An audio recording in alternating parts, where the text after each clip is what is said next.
भोपाल से प्रस्तुत हैं प्रादेशिक समाचार। नमस्कार, समाचारों के साथ मैं जितेंद्र रघुवंशी। पहले मुख्य समाचार। प्रधानमंत्री नरेंद्र मोदी राजस्थान और गुजरात दौरे पर दोनों राज्यों को देंगे 1 लाख करोड़ रुपए से ज़्यादा की विकास परियोजनाओं की सौगात। मुख्यमंत्री डॉक्टर मोहन यादव ने कृषक कल्याण वर्ष की समीक्षा की। सहकारी समितियों के डिजिटलाइजेशन के दिए निर्देश।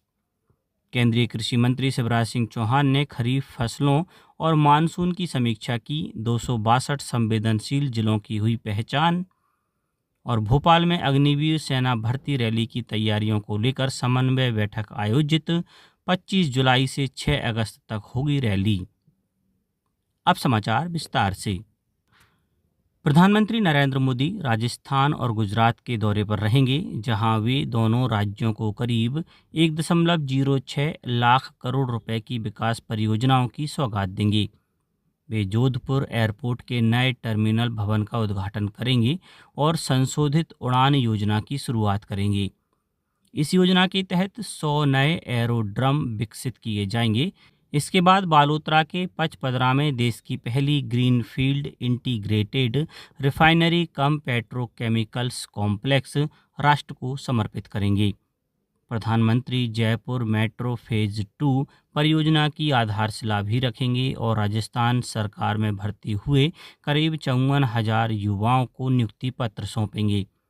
शाम को वे गुजरात के साणंद पहुंचेंगे, जहां 7,500 करोड़ रुपए की लागत से बनी सीजी सेमी OSAT सेमीकंडक्टर सुविधा का उद्घाटन करेंगे। मुख्यमंत्री डॉक्टर मोहन यादव ने मंत्रालय में कृषक कल्याण वर्ष के अंतर्गत अब तक हुए कार्यक्रमों की समीक्षा की। डॉक्टर यादव ने कहा कि किसानों का कल्याण राज्य सरकार का कर्तव्य है और इसी उद्देश्य से वर्ष 2026 को कृषक कल्याण वर्ष घोषित किया गया है। उन्होंने सहकारी समितियों की प्रक्रियाओं का डिजिटलाइजेशन करने के निर्देश दिए। बैठक में बताया गया कि ऑनलाइन किसान क्रेडिट कार्ड पोर्टल और ई-पासबुक सुविधा का शुभारंभ जुलाई माह में ही किया जाएगा। इसके अलावा प्रदेश के सभी जिलों में बलराम कृषि महोत्सव और संभागीय मुख्यालयों पर फूड फेस्टिवल आयोजित किए जाएंगे। केंद्रीय कृषि मंत्री शिवराज सिंह चौहान की अध्यक्षता में नई दिल्ली में खरीफ फसलों, मानसून की स्थिति और एल नीनो के संभावित प्रभाव की समीक्षा की गई। उन्होंने बताया कि देश भर में वर्षा की कमी की आशंका वाले 262 संवेदनशील जिलों की पहचान की गई है। इनमें से 210 जिलों में अब भी वर्षा की कमी का सामना कर रहे हैं। बैठक में बताया गया कि 2 जुलाई से पश्चिमी विक्षोभ सक्रिय होने से मध्य प्रदेश सहित कई राज्यों में मानसून आगे बढ़ सकता है। केंद्रीय मंत्री ने प्रभावित राज्यों के मुख्यमंत्रियों के साथ बैठक कर कंटिंजेंसी प्लान की समीक्षा करने और किसान क्रेडिट कार्ड व फसल बीमा कवरेज बढ़ाने के निर्देश दिए। शिवपुरी में 5 जुलाई को मुख्यमंत्री डॉक्टर मोहन यादव और केंद्रीय मंत्री ज्योतिरादित्य सिंधिया करीब 2500 करोड़ रुपए की लागत से बनने वाली ऑर्डिनेंस फैक्ट्री का शिलान्यास करेंगे। तैयारियों का जायजा लेने के लिए प्रदेश के ऊर्जा एवं जिला प्रभारी मंत्री प्रद्युम्न सिंह तोमर ने कार्यक्रम स्थल का निरीक्षण किया। निरीक्षण के बाद प्रभारी मंत्री ने शहर का भ्रमण कर नागरिकों को पीले चावल भेंट करते हुए इस ऐतिहासिक कार्यक्रम में शामिल होने का आमंत्रण दिया। प्रदेश के उप मुख्यमंत्री राजेंद्र शुक्ल ने मंत्रालय में महर्षि पाणिनि संस्कृत एवं वैदिक विश्वविद्यालय के श्री रामानुज संस्कृत परिसर रीवा के सशक्तिकरण और संस्थागत विकास संबंधी प्रस्तावों की समीक्षा की। बैठक में परिसर के लिए कुल 243 पदों के सृजन का प्रस्ताव तैयार किया गया, जिसमें 117 शैक्षणिक, 4 प्रशासनिक और 112 गैर शैक्षणिक पद शामिल हैं। इन पदों की पूर्ति 3 वर्षों में चरणबद्ध तरीके से किए जाने की योजना है। भोपाल में जिला कलेक्टर प्रियंक मिश्रा के निर्देशन में अग्निवीर सेना भर्ती रैली की तैयारियों को लेकर समन्वय बैठक आयोजित की गई। यह भर्ती रैली 25 जुलाई से 6 अगस्त तक नाथू बरखेड़ा स्थित अंतर्राष्ट्रीय खेल कॉम्प्लेक्स में आयोजित होगी। अपर कलेक्टर महेंद्र सिंह कवचे ने सभी विभागों को समन्वय के साथ समयबद्ध व्यवस्थाएं सुनिश्चित करने के निर्देश दिए।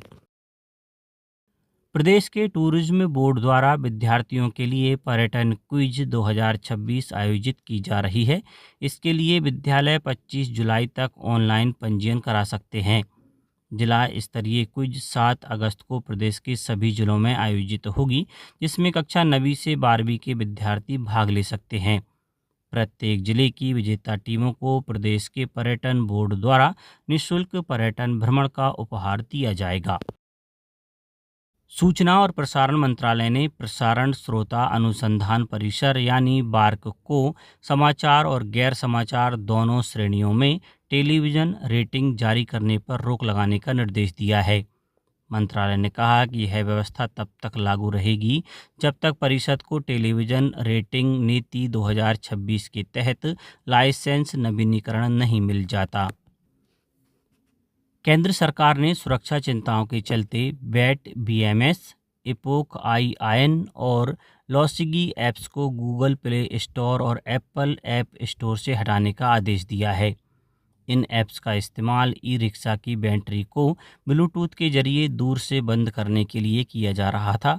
यह फैसला संभावित गलत इस्तेमाल और सुरक्षा जोखिम को देखते हुए लिया गया है। केंद्र सरकार ने बताया है कि आधार ऐप पर ईमेल आईडी निःशुल्क अपडेट की सुविधा 1 जुलाई से शुरू होने के बाद पहले 2 दिनों में 2.5 लाख से अधिक ईमेल अपडेट हुए हैं। UIDAI के अनुसार यह सेवा 6 महीने की अवधि के लिए निःशुल्क उपलब्ध है और इसे आधार केंद्र जाने की आवश्यकता समाप्त हो गई है। अब तक 40 लाख से अधिक लोगों ने नए आधार ऐप से मोबाइल नंबर अपडेट किए हैं। वहीं लगभग 10 लाख लोगों ने पता भी अपडेट किया है। राष्ट्रीय महिला आयोग महिलाओं की सुरक्षा और कल्याण के लिए 24 घंटे चलने वाली महिला हेल्पलाइन 14490 संचालित कर रहा है। यह टोल फ्री हेल्पलाइन हिंसा और उत्पीड़न का सामना कर रही महिलाओं को शिकायत दर्ज कराने और मनोवैज्ञानिक परामर्श की सुविधा उपलब्ध कराती है। इस पर महिलाएं शिकायत के साथ सरकारी योजनाओं की जानकारी भी प्राप्त कर सकती हैं। वार्षिक श्री अमरनाथ यात्रा शुरू हो गई है। यह यात्रा 57 दिनों तक चलकर 28 अगस्त तक जारी रहेगी। कड़ी सुरक्षा के बीच पहले जत्थे में कुल 4,822 श्रद्धालु जम्मू से रवाना हुए, जिनमें 2,510 श्रद्धालु नुनवान और 2,312 श्रद्धालु बालटाल आधार शिविर पहुंचे। प्रधानमंत्री नरेंद्र मोदी और मुख्यमंत्री डॉक्टर मोहन यादव ने श्री अमरनाथ यात्रा की शुरुआत पर श्रद्धालुओं को शुभकामनाएं दी हैं। दोनों नेताओं ने यात्रा के सुरक्षित, सुचारू और आध्यात्मिक रूप से मंगलमय संपन्न होने की कामना की है। पन्ना टाइगर रिजर्व के धुंधुआ सेहा क्षेत्र में बाघिन P652 ने 2 शावकों को जन्म दिया है। टाइगर रिजर्व के उप संचालक वीरेंद्र पटेल ने बताया कि दोनों शावकों की उम्र लगभग 10 दिन है और मां व शावक पूरी तरह स्वस्थ हैं। वन विभाग की विशेष टीम हाथियों और आधुनिक तकनीक की मदद से 24 घंटे उनकी निगरानी कर रही है। अब बात मौसम की। प्रदेश में मानसून अब पूरी तरह सक्रिय हो गया है। 9 दिन की देरी से आया मानसून उज्जैन, ग्वालियर और चंबल संभाग तक पहुंच गया। मौसम विभाग ने खंडवा और हरदा के लिए इस मानसून सीजन का पहला रेड अलर्ट जारी किया, जहां अगले 24 घंटों में 4 से 8 इंच तक बारिश हो सकती है। धार, बड़वानी, खरगोन, देवास, बुरहानपुर और बैतूल में भी अति भारी बारिश की चेतावनी है। मौसम विभाग ने 6 जुलाई तक प्रदेश के कई हिस्सों में भारी से अति भारी बारिश जारी रहने का अनुमान जताया है। इंग्लैंड ने वीमेंस T20 वर्ल्ड कप के फाइनल में प्रवेश कर लिया है। टीम ने गुरुवार रात को सेमीफाइनल मैच में साउथ अफ्रीका को 40 रन से हराया।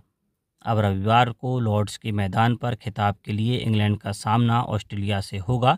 वहीं दूसरी तरफ भारतीय क्रिकेट कंट्रोल बोर्ड ने भारत और श्रीलंका के बीच टेस्ट श्रृंखला का कार्यक्रम घोषित कर दिया है। यह 2 मैचों की श्रृंखला 15 से 27 अगस्त तक खेली जाएगी। पहला टेस्ट 15 अगस्त से गाल अंतर्राष्ट्रीय स्टेडियम में और दूसरा टेस्ट 23 अगस्त से कोलंबो में खेला जाएगा। अब कुछ समाचार संक्षेप में। गुना कोचिंग संस्थानों में न्यूनतम 2 सीसीटीवी कैमरे लगाने के निर्देश, सीधे पुलिस कंट्रोल रूम से जुड़ेंगे कैमरे। सिंगरौली चितरंगी में भारत जी राम जी योजना का शुभारंभ, राज्य मंत्री राधा सिंह ने कार्यशाला की शुरुआत की। खंडवा जिला अस्पताल में ओपीडी पंजीयन को आसान बनाने के लिए ई रजिस्ट्रेशन सुविधा शुरू। आगरमालवा नगरपालिका ने कंपनी गार्डन में नीम, पीपल और बरगद के 111 पौधों का रोपण किया। पन्ना राज्य खेल अकादमियों के लिए 12 से 18 वर्ष के खिलाड़ियों की चयन प्रक्रिया शुरू। मंदसौर स्टॉप डायरिया अभियान के तहत ग्रामीण क्षेत्रों में पेयजल स्रोतों के क्लोरीनेशन और पानी की जांच का प्रशिक्षण शुरू। देवास आईटीआई परिसर में आगामी 7 जुलाई को युवा संगम रोजगार मेला आयोजित किया जाएगा। छिंदवाड़ा कलेक्टर ने आकाशीय बिजली से बचाव के लिए नागरिकों से दामिनी मोबाइल ऐप डाउनलोड करने की अपील की। सीहोर स्कूली बच्चों के मानसिक शारीरिक विकास के लिए आयोजित 3 दिवसीय उमंग हेल्थ एंड वेलनेस प्रशिक्षण संपन्न। सागर खेल परिसर के मैदान पर मध्य प्रदेश राज्य महिला हॉकी अकादमी का चयन ट्रायल आयोजित। निजी स्कूलों में मुफ्त प्रवेश के तीसरे चरण की चॉइस फिलिंग शुरू। पहले से पंजीकृत अभिभावक 8 जुलाई तक चॉइस अपडेट कर सकेंगे। नीमच के जावद सिविल अस्पताल सहित सभी केंद्रों पर सर्पदंश का इलाज और एंटी स्नैक वेनम 24 घंटे मुफ्त उपलब्ध। और कटनी रुक रुक कर हुई बारिश के बाद नगर निगम के अमले ने नालियों की सफाई कर जल भराव की स्थिति को संभाला। अंत में मुख्य समाचार एक बार फिर। प्रधानमंत्री नरेंद्र मोदी राजस्थान और गुजरात दौरे पर, दोनों राज्यों को देंगे 1 लाख करोड़ रुपए से ज़्यादा की विकास परियोजनाओं की सौगात। मुख्यमंत्री डॉक्टर मोहन यादव ने कृषक कल्याण वर्ष की समीक्षा की। सहकारी समितियों के डिजिटलाइजेशन के दिए निर्देश। केंद्रीय कृषि मंत्री शिवराज सिंह चौहान ने खरीफ फसलों और मानसून की समीक्षा की। 262 संवेदनशील जिलों की हुई पहचान। और भोपाल में अग्निवीर सेना भर्ती रैली की तैयारियों को लेकर समन्वय बैठक आयोजित। 25 जुलाई से 6 अगस्त तक होगी रैली। आज के इस बुलेटिन में बस इतना ही। नमस्कार।